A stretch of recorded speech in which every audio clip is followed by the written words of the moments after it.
I'm going to show you who wrote the bill. It was not Nancy Pelosi. It wasn't Barney Frank. Do you remember I said back in February, this is too outrageous. It's too big. It's too complex. Who's writing this stuff? Oh, well, you don't understand Rahm Emanuel. This isn't Rahm Emanuel. David Axelrod. It's not David Axelrod. This is much, much bigger. Well, it has taken me months to track it down, but it is the Apollo Alliance. Let me just give you a few of the people that are part of the Apollo Alliance. These are bios from the website. Phil Angelides has made his mark in California. Oh, I bet he has. Former California State Treasurer from 1999 to 2007 and Democratic nominee for governor of California in 2006. Mr. Angelides has been a leader in the movement for sustainable economic progress. Keyword that you must learn: sustainable economic progress. Why is sustainable important? That's usually in conjunction with green. Usually they say sustainable energy. All during the 70s. Which means expensive. Everything was not sustainable. The progressive movement of the 70s was, we can't sustain this population. We can't sustain this economic growth. It is sustainable development is code language for, and if you look at the history of it, it's been population growth, zero population growth. It has been zero expansion.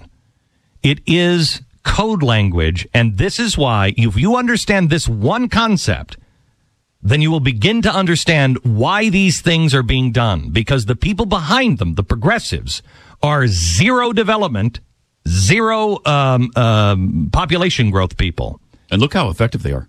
Yeah, I know. Well, I mean, he's been a leader in the movement for sustainable economic progress, and he was the California State Treasurer from 1999 to 2007. Who better to understand sustainable economies than the guy who was the treasurer of California? He mobilized investors across the nation to usher in a new era of corporate, social, and environmental responsibility. Then you have Frances Beekeniek or something, president of Natural Resources Defense Council. She has been instrumental in curbing global warming. She is a member of the boards of the Wilderness Society, China U.S. Center for Sustainable Development, and the New York League of Conservation Voters. Just giving you some of the highlights here. Robert Borosage, president of Institute for America's Future. He writes political, economic, and on national security issues for The Nation. He has served as issues advisor to progressive political campaigns, including Carol Moseley Braun, Barbara Boxer, and Paul Wellstone. He also was a senior issues advisor for Reverend Jesse Jackson. Then on the board of the Apollo Alliance. These are the people that wrote the stimulus package. Leo Gerard, United Steelworkers of America. He is developing strategies to inject the rights of workers into trade agreements. Gerard is a driving force behind Heartland Labor Capital Funds, a network in creating conceptual, financial, and educational tools for capital strategies that will inject the welfare of workers into the investment priorities. Then you have the executive vice president of SEIU, Gerald Hudson, founded the School for Social Change. He's a longtime champion of environmental justice. Keywords, environmental justice. He has served on the board for Redefining Progress. We have Mindy Lubber, the president of CERES, Sears, I think. And I have to look that back up. I looked it up last night, and it's frightening stuff. She was senior advisor, communications director for Michael Dukakis. She held for a decade, a leading position with Massachusetts Public Interest Research Group. We have Nancy McFadden.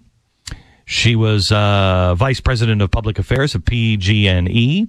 She has served 8 years in the Clinton administration to deputy chief of staff of President Al Gore. Let's see. She's a Bay Area native. She was appointed to the California State Senate and 2 governors to serve on the California Medical Assistance Commission. We have the president of LIUNA, the Laborers International Union of North America. Terrence O'Sullivan. He is the innovator among the newest generation of labor leaders designed to aggressive and sometimes radical approaches designed to increase the power of working people in the 21st century. He began with more than 500,000 collective bargaining members of LIUNA, the foremost labor movement, reshaping the union in one of the fastest, most aggressive and progressive unions in North America. This is a North American international labor union. Do I have anybody's attention yet? How about Carl Pope? He was the executive director of the Sierra Club. He served on the boards of California League of Conservation Voters, the National Clean Air Coalition, the California Common Cause, Public Interest Economics, Inc., and Zero Population Growth. He was also the political director of Zero Population Growth. Dan Reichter, director of climate change and energy initiatives for Google's venture called Google.org. He makes investments in advanced policy in the areas of climate change and energy development and global health. Joel Rogers co-founded the Apollo Alliance and served as its first chairman. He is a professor of law, political science, and sociology at the University of Wisconsin-Madison. I mean, I've got pages and pages and pages and pages of these people. The field director, Ron Ruggiero, field director.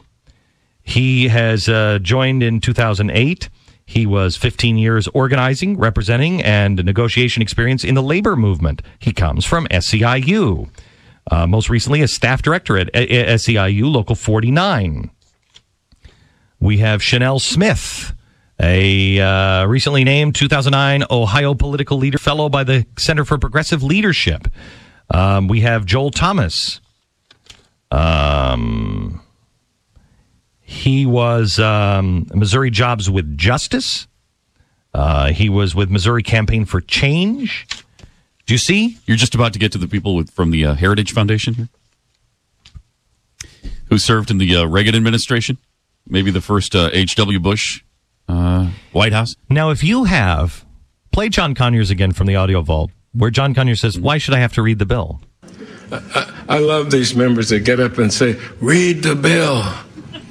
What good is reading the bill if it's 1,000 pages and you don't have 2 days and 2 lawyers to find out what it means after you read the bill?